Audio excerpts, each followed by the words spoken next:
Hello everyone, welcome to World Writing in the Time of Corona, still going strong on day 248.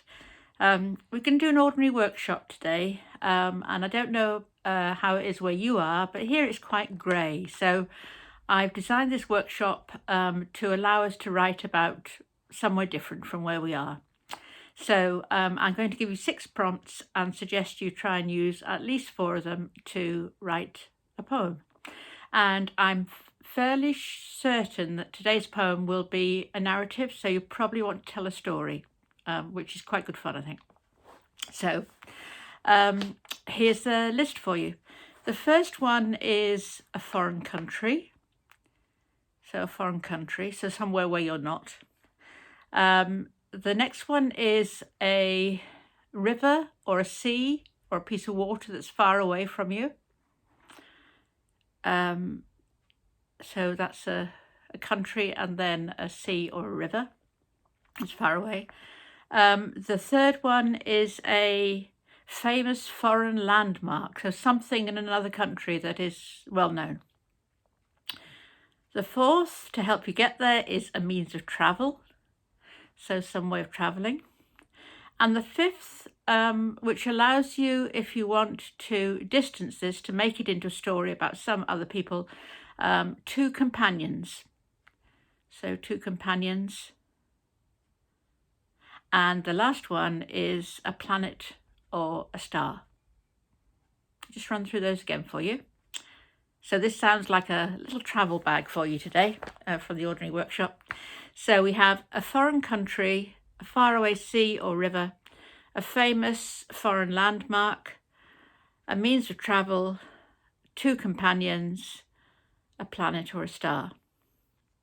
So all you have to do is write the things that come into your mind fairly quickly, I suggest, and then see what happens. When I did this, I very much liked the idea of going somewhere different, so I named places I'd not been. I decided to try and think about going somewhere very different. So I've written this poem, which I suppose is a narrative really, and I'll read you, and I've called it Delphina's Story. And I make a reference to a couple of... Oh, I should tell you my choices first of all, probably. That would help you make sense. But anyway, so my first choice was a country called Namibia, I think it's on the west coast of Africa. The second, the river, was the River Plate, or the Rio de la Plata. And I don't mention it, but there's a place called Tigray that's on the River Plate that I do mention.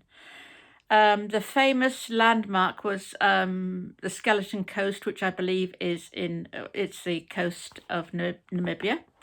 The means of travel, I decided to have an old plane, and the 2 companions were a girl called Delphina and a boy, not necessarily her boyfriend or any other relation, but just her companion called Anil. And the planet was Venus. So I put those together. Delphina's Story. We escaped the years of torture, the never knowing when the car would screech up in the night. You'd never see your child again. Anil said, "We must go now. The tide is on the turn. He senses what is coming. His eyes are always somewhere else." Crammed in the meat truck out of Tigray, by nightfall we were on the plain, screaming down the bumpy runway, up to humming in the swirling clouds that carried us away. Through tiny porthole windows, the world at dawn unfurled. Our morning star shone on the continent we were winding to our lives. An invisible thread spooled us in. Kontiki on 2 wheels. We had landed, put out like cattle from a truck. We took in nothing but sand and the noise of the plane taxiing away. Years later, Anil tells passing travellers the tale, his broken German coupled with his smile. of when we ran away to Africa, changing everything we knew for a world of dreams.